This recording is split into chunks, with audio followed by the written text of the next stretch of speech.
नमस्कार बंधुरा आबार एक नतून भिडियो निये चले एसेछि। एटा हच्छे भाजा पिठे एकदम सुस्वादु। तो जारा खेते चाओ तारा एई पिठेटा एइभाবে करे देखबे, खूब सुंदर लागबे खेते। तो तार जन्य एई पिठेटा बानानोर जन्य प्रथमेई एकटा नारकेल निते होबे। देखो आमि नारकेल निये नियेछि। तो এই নারকেলটা নেওয়ার পর নারকেলটা ফাটিয়ে দিতে হবে, ফাটিয়ে জলটা বের করে নারকেলগুলো আস্তে আস্তে কুড়ে নিতে হবে।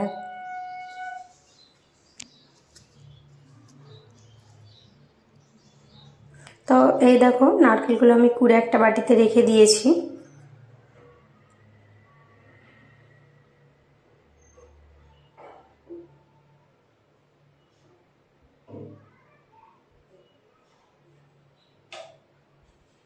তারপর নারকেল একটু কড়াইটা গরম করে নারকেলগুলো দিয়ে দিতে হবে। তারপর কোনো জল কিংবা কোনো কিছু না দিয়েই ভালো করে নারকেলগুলো ভেজে নিতে হবে, কারণ এটা আমরা অনেক দিন রাখবো। তো কারণ এটা আমরা রেখেও দিতে পারি, কোনো সময় তাড়াতাড়ি যে খারাপ হয়ে যাবে এরকম না।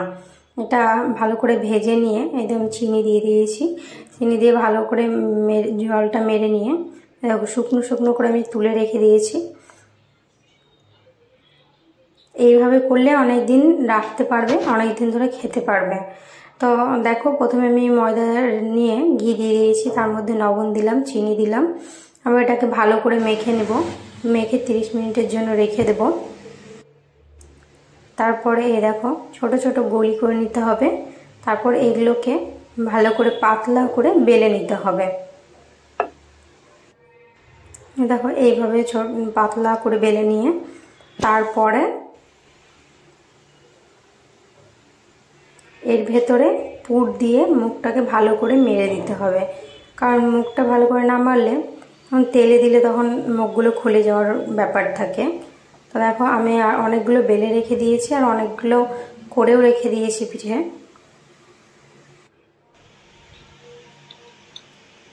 বাকিগুলোও করে নিলাম। তারপর দেখো কড়াইটা গরম হতে দিয়েছি, তারপর তেল দিয়ে একটা একটা করে ছেড়ে দিচ্ছি। এবার এগুলো একদম মিডিয়াম টু লো আঁচে ভেজে নিতে হবে ভালো করে।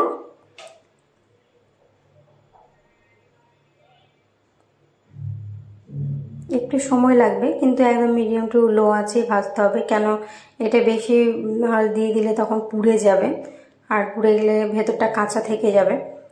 তো ওগুলো একরকম করে ভেজে নিয়েছি, ওগুলোর কিছু কিছু দেখলাম মুখ খুলে গেছে, তার জন্য এগুলো ভালো করে মুখটা মেরে দিয়ে আবার ভেজে নিচ্ছি। এগুলো দেখবো ঠিকই থাকবে, এগুলো কিছু হবে না। তো সবাই তো এরকম করতে পারে না, তার জন্য ওই রকম করে একটা দেখালাম আর এইভাবে একটা করে দেখালাম। আপনাদের যেটা সুবিধা হবে আপনারা সেটাই করতে পারেন। তো দেখেন আমার পিঠে রেডি হয়ে গেছে।